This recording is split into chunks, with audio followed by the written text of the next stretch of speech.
Ouais, eh bien on arrive à la fin du mois d'octobre.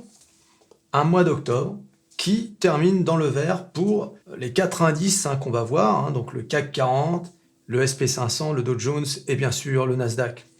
Qui l'eût cru, hein? Eh oui, après un mois de septembre catastrophique, c'est un peu normal, il fallait bien un petit rebond. On a quand même subi une chute de fou entre mi-août jusqu'à fin septembre. C'était un peu normal qu'on nous dise « Bon, vous avez souffert, on va s'arrêter un peu, mais attention, c'est juste une pause. » Ça, on n'en sait rien, on verra bien. On espère quand même un rebond après les élections, l'élection midterm, le 8 novembre. Tu commences à le savoir, j'imagine, dans les repas de famille. Non, mais bon, ce qu'il faut voir, ce sont les élections midterm. Ah, vous savez pas ce que c'est que les élections midterm? Le 8 novembre.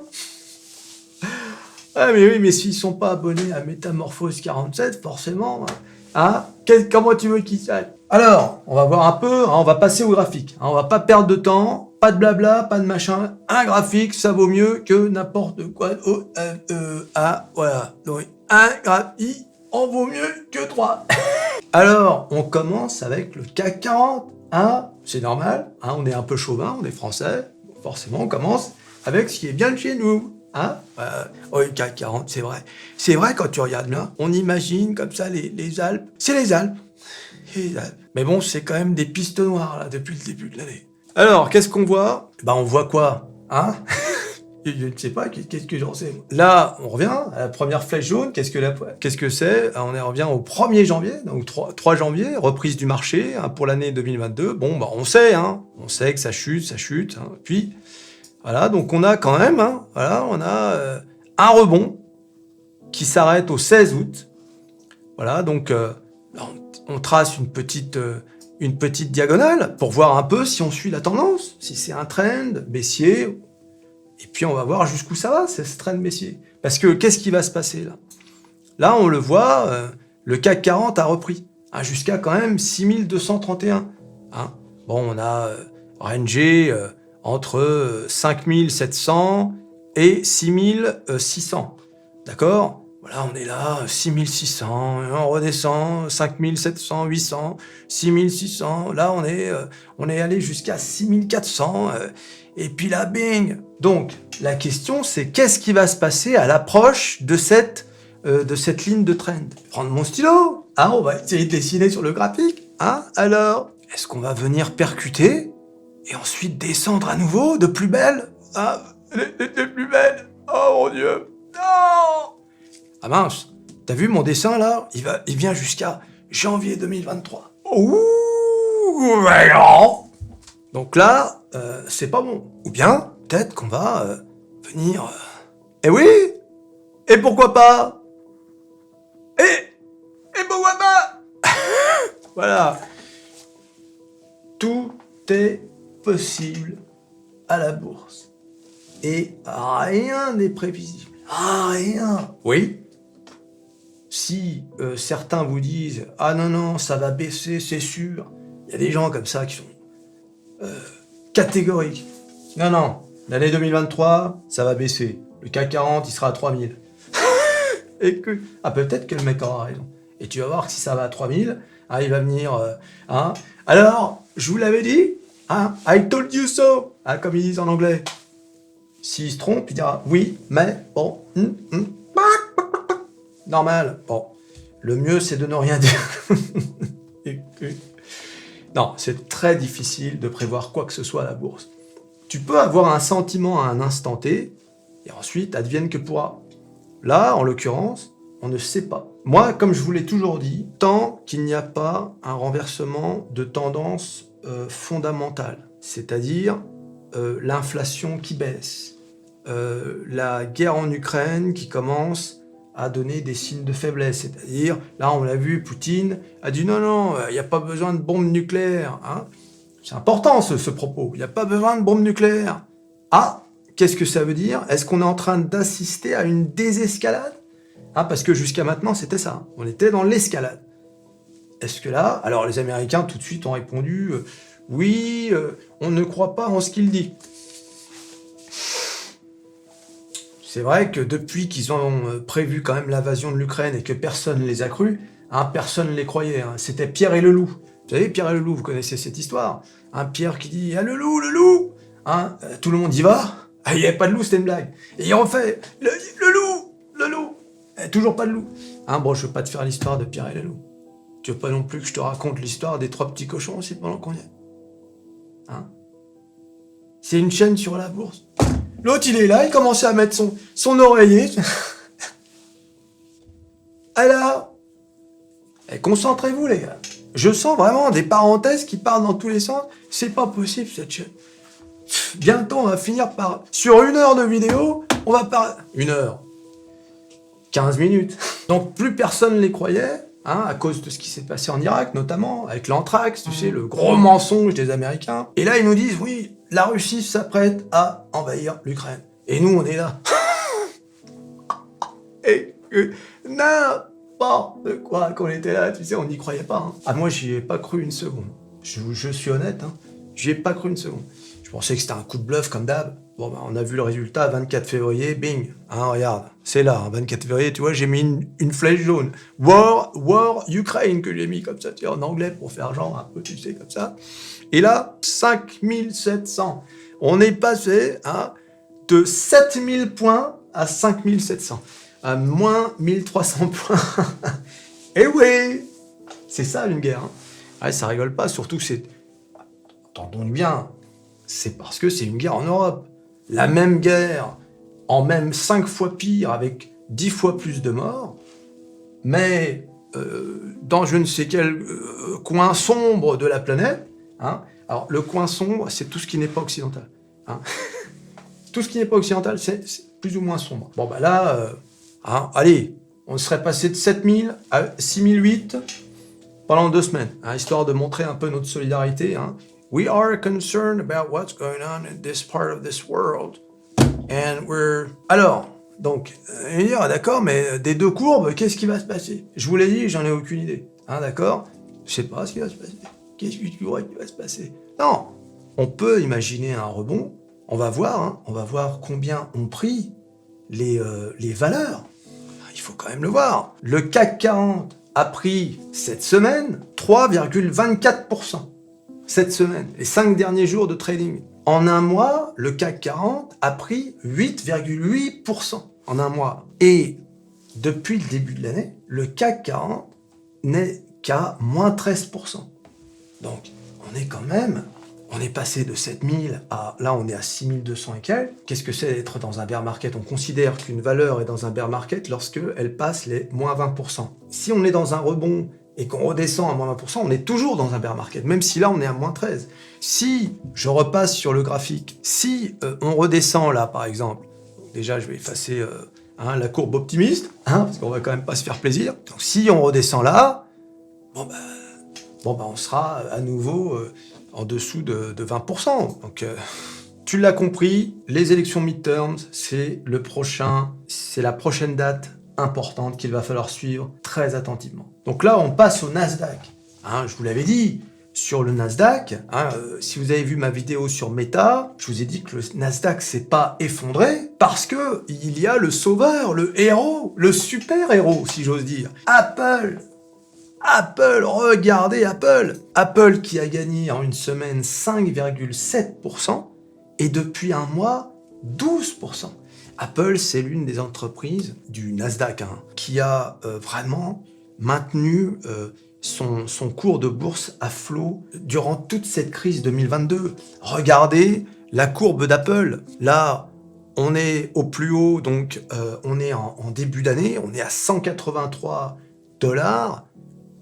Et à chaque fois, vous voyez, la courbe de trend, elle est presque horizontale. Le rebond du 16 août, par exemple, nous a amené jusqu'à 173 $, c'est-à-dire moins 10 $ par rapport au plus haut.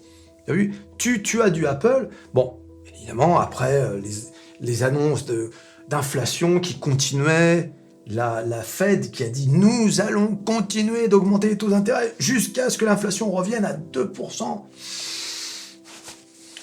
C'est pas demain la veille, à mon avis. Là, aux dernières nouvelles, le titre, 152 $.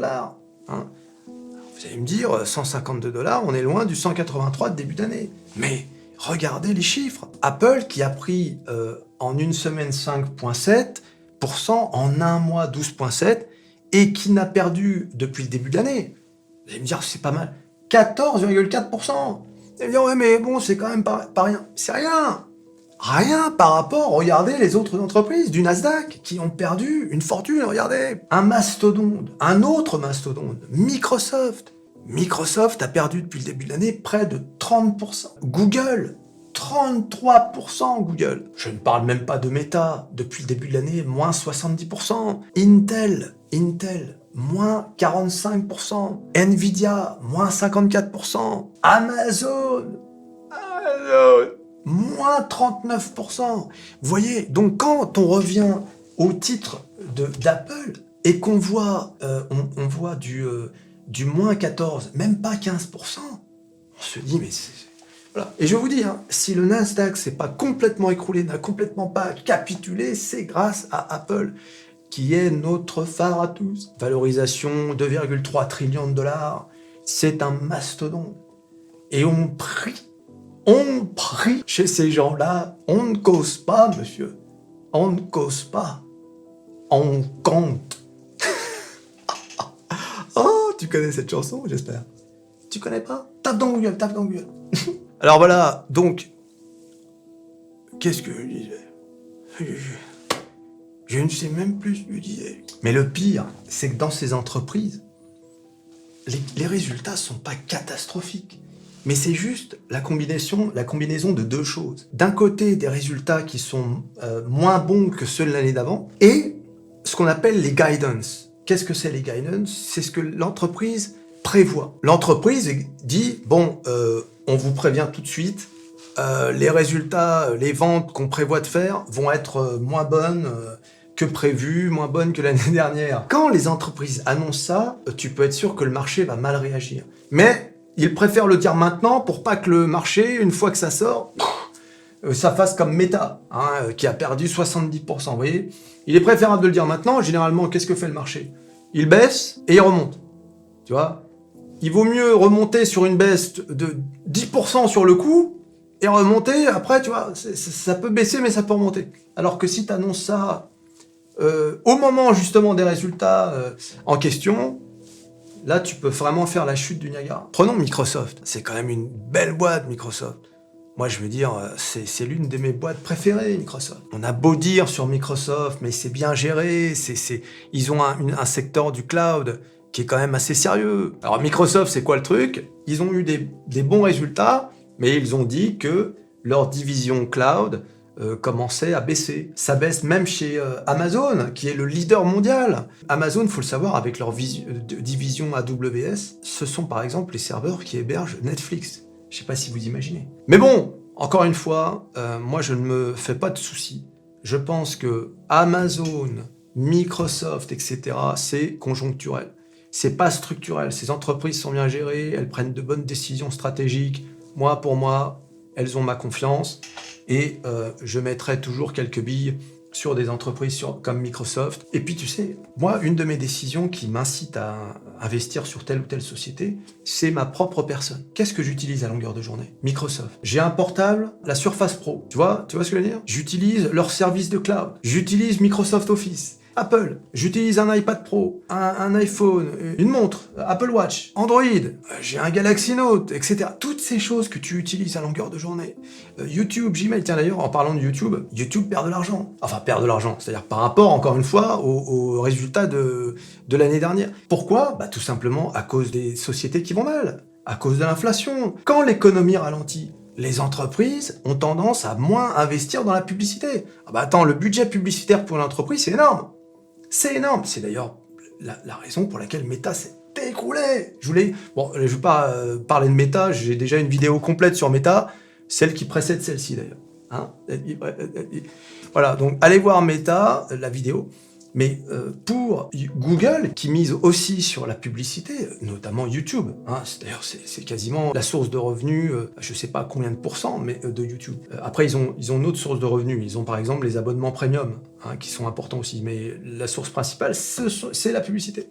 Et donc ces entreprises qui dépendent de la publicité ont perdu de l'argent. Voilà. Mais quand l'économie reprendra, et l'économie reprendra, hein, moi c'est ma conviction, sinon c'est pas la peine. On va tous shorter le marché et puis terminer. Et puis une fois qu'il y aura plus de rien à shorter, qu'est-ce qu'on fait? On rachète nos positions? Donc voilà, quand le marché remontera, eh bien toutes ces entreprises remonteront également. C'est pour ça que je dis c'est conjoncturel. Comparé à certaines entreprises qui finalement n'étaient que dans le hype, ça veut dire beaucoup de blabla, et puis finalement derrière il n'y a rien. Il n'y a pas de projet qui tiennent la route. Hein, on le voit d'ailleurs avec certaines biotech. Hein, beaucoup de hype, les gens se disent « Oula, on a peur, virus, machin, tiens, on va investir là-dedans, nanana. » Derrière, il n'y a plus rien. Je vais pas en citer, d'accord, hein, par respect. Et alors Amazon, là encore, ce qui a posé problème, c'est pas tant les revenus qui ont augmenté, regardez, les revenus ont augmenté de 15% d'une année sur l'autre, hein, avec un revenu de 127 milliards de dollars. Imaginez quand même ces chiffres, 127 milliards de dollars. C'est énorme. Mais le problème, c'est toujours la même chose. C'est la guidance. Vous savez que Amazon a, comme je vous ai dit, le service cloud le plus important au monde. Plus gros que le cloud Azure de Microsoft et le cloud de Google. Hein, je vous ai dit, hein, c'est là qu'il y a Netflix, etc. Il y a des tas de services dont tu te sers tous les jours qui utilisent la plateforme d'Amazon. Et donc, le service AWS, qui gagne donc beaucoup d'argent, sert à soutenir la partie d'Amazon qui est en fait, ce qui est quand même incroyable, qui est la petite partie d'Amazon, qui est la vente de biens. Hein, c'est là, quand tu vas sur Amazon et que tu achètes tes trucs qui arrivent le lendemain, ou le surlendemain, si t'es Prime, ça arrive le lendemain, même parfois même le jour même, et ben ça, c'est la petite partie d'Amazon. La plus grosse partie, c'est le cloud. Et bien, cette partie cloud sert souvent à soutenir la partie qui gagne beaucoup moins d'argent, et qui est cette partie d'Amazon, le magasin Amazon, tu vois. Et oui, parce que, enfin, faut voir quand même les services qu'ils ont dans cette entreprise. C'est quand même incroyable. T'imagines le coût de tous les entrepôts, les livreurs, etc. Enfin, c'est hallucinant. Le problème, c'est que la partie cloud, donc qui est la poule aux œufs d'or, en quelque sorte, d'Amazon, a des perspectives, des guidance, comme je disais tout à l'heure, eh bien, qui ralentissent. Regardez, troisième trimestre 2021, on est à 39%. Quatrième trimestre, 40%. Et là, on le voit, ça baisse. Premier trimestre 2022, deuxième trimestre 2022, troisième trimestre 2022, bing, on descend à 27%. Et du coup, le fait que la croissance d'AWS baisse fait que les investisseurs sont un peu inquiets. C'est normal, hein, tout baisse. D'abord, il y a la concurrence, je vous dis, de Google et de Microsoft. Microsoft qui a un service cloud. Moi, je vous dis, je suis client de ce service cloud. Et il y a aussi la crise économique qui fait que tout ralentit, hein, tous les services ralentissent. Donc voilà pourquoi on a un service d'Amazon, enfin une action Amazon qui a baissé malgré la hausse des revenus. Hein, ce qui est quand même incroyable quand même. Hein. Mais voilà, c'est comme ça que les marchés lisent les résultats. Alors, bien sûr, c'est Amazon. Chaque baisse d'Amazon est une opportunité de rentrée. Parce que c'est vraiment une valeur sûre de qui peut imaginer dans les années à venir une entreprise qui va surpasser ce mastodonte qui a un réseau international. Enfin, c'est quand même extraordinaire, quand même, cette entreprise. T'as envie de te taper la tête contre le mur de ne pas avoir investi dans Amazon il y a 10 ans, quoi. Donc bon, on va pas passer en revue toutes les valeurs du Nasdaq. On va regarder un peu le Dow Jones. Le Dow Jones qui a fait... Regardez le Dow Jones. Hein, c'est important le Dow Jones depuis le début de l'année. Hein, c'est l'indice des industries, etc. Le Dow Jones, cette semaine, a gagné 5,37%. Et tenez-vous bien, 14,4% en un mois. C'est énorme. D'ailleurs, c'est historique. Il y a d'ailleurs un commentaire d'un abonné qui me faisait remarquer que sur CNBC, il avait vu que ils avaient dit que jamais dans l'histoire de Dow Jones, on avait eu en un mois une montée de 14%. C'est vrai qu'une montée comme ça de 14,40% en un mois, c'est exceptionnel. Pour un indice comme ça, surtout dans le marché dans lequel on vit, alors pourquoi hein. Et depuis le début de l'année, désormais, le Dow Jones n'est qu'à moins 10,18%, moins 10% depuis le début de l'année. Donc on va voir sur les graphiques à quoi ça ressemble. Hein, voilà, alors comme vous pouvez le voir, le Dow Jones suit vraiment la trend. C'est robotique. Hein. Voilà, donc là, on est là, on redescend, et paf, on tape sur la trend, voilà. Et là, regardez, hein, on est venu taper sur la ligne de trend, et ensuite, on est redescendu un petit peu pour finir à 32 531.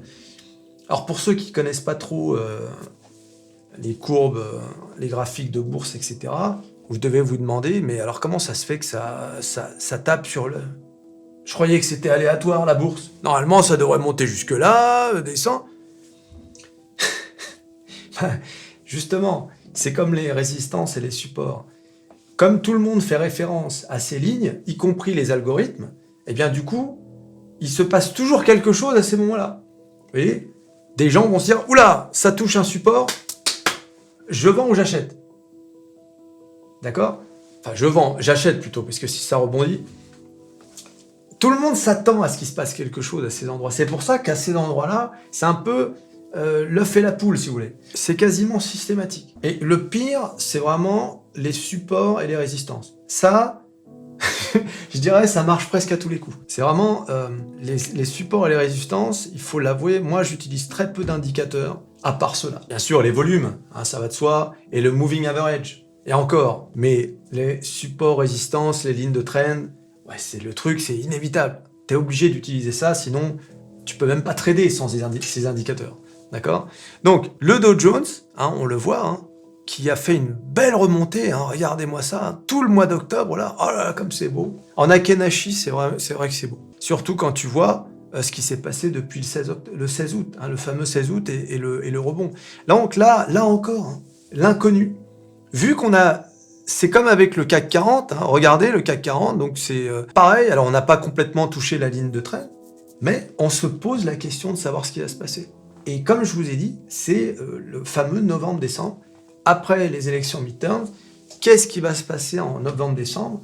Allons-nous descendre de plus belle ? Donc est-ce qu'on va retourner au Dow Jones ?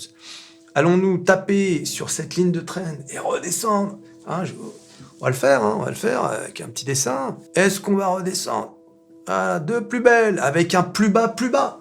Parce que c'est comme ça qu'on détermine si on est en bear market ou en bull market. Vous avez vu, ici, on a un bas qui est plus bas de celui-là. Celui-là est encore plus bas que celui-ci. Celui-ci est encore plus bas. C'est comme ça qu'on détermine un bear market. Celui-ci est plus bas que celui-là. Donc là, si on a un plus bas que le plus bas précédent, le mec qui découvre la bourse, attends, un plus bas que le plus bas, il n'est pas compris là. Je viens de te le dessiner. Si tu n'as pas compris, il ne peut rien faire pour toi, mon garçon. Voilà. En revanche, si ça descend, imaginez que ça descende. Alors on va effacer ça, tiens. Ah merde, qu'est-ce que je fais ? Moi, j'utilise mon stylet à l'envers, tu sais, genre je suis sur Photoshop. Et que, tu sais, pour gommer. Oh, arrête. N'importe quoi. Qu'est-ce que c'est ? Non, c'est pas ça que je voulais faire. Voilà. Et ben alors. Imaginez donc que là, ça descende, d'accord ? Mais que cette fois-ci, ça rebondisse et que le plus bas soit plus haut que l'ancien plus bas. Là, on pourra se poser la question. Bien sûr, il faudra regarder la conjoncture. Est-ce que l'inflation a baissé ? Est-ce que la Fed a décidé de finalement temporiser les hausses de taux d'intérêt ? Mais imaginez. Donc, alors, ça peut faire deux choses. Soit ça commence à ranger, tu vois, comme ça. Voilà, et puis finalement, ça se resserre. Donc, on va tracer une ligne comme ça. Hein, là, je commence à rentrer vraiment dans l'analyse technique des courbes. Je ferai une vidéo qui va parler un peu de ça. Donc je ne vais pas rentrer dans le détail. Mais généralement, donc, quand on arrive dans un schéma comme ça, soit ça part à la hausse, soit ça part à la baisse. Alors là, il faut se positionner ici quand tu es un trader et parier sur l'un ou l'autre. Donc ça, c'est la première situation. Et là, on va ranger pendant un moment. Et ensuite, le marché, ça veut dire le marché, il hésite. Il ne sait pas où aller. Hausse, baisse, il va ranger comme ça. Mais c'est bon signe s'il y a... comme ça, des bas plus hauts que les précédents bas. Ah, écoute, c'est vrai que c'est drôle, hein, la bourse. Ou bien, et alors là, ce serait magnifique, vous auriez donc un bas qui est plus haut que le précédent bas, et là, un haut qui est plus haut que le précédent haut. Alors ça, les gars, si on a ça et que ça se répète comme ça, bing, bing, là on est retour en bull market. Mais à mon avis, c'est pas demain la veille. Peut-être qu'en novembre, décembre, c'est ce qui va se passer. Hein. D'accord? Ce serait l'idéal. Là, les gars, là ça peut être très très bon. Alors, et d'ailleurs, parce que qu'est-ce qui va se passer chez les investisseurs et les institutionnels? Ils vont dire, oula, ça y est, ça monte. S'ils voient ça, là, le plus bas, plus haut, à nouveau, les investisseurs vont rentrer sur le marché. Il va y avoir l'effet FOMO, hein, Fear of Missing Out. Ça veut dire la peur de louper le train. Et donc, toi, même toi, tu vas ressentir ça. Tu vas dire, oulala, le marché reprend. Le marché reprend. Et là, tout le monde va investir. C'est pour ça que ça monte, en fait. C'est un effet boule de neige, tu vois. C'est comme ça que ça marche. Ah non, mais c'est systématique, hein, tu vas voir. Alors, bien sûr, ça c'est dans le cas où il n'y a rien qui vient perturber ce schéma. La moindre mauvaise nouvelle, finalement, l'inflation repart à la hausse, il se passe un truc à la guerre, la Chine, je sais pas quoi, etc. Et là, tu peux à nouveau, allez, c'est parti, voilà, et là, repartir à la baisse. Voilà. Mais ce serait déjà bien qu'on amorce un début de boule. Ça veut dire qu'il y a encore un peu d'optimisme qui peut revenir. Voilà. Donc partage cette vidéo, abonne-toi, clique sur la clochette, hein, la fameuse clochette. Hein. Et puis like, bien sûr, hein, ça va de soi. Et on se revoit à la prochaine. Hein, très bientôt. Et salut.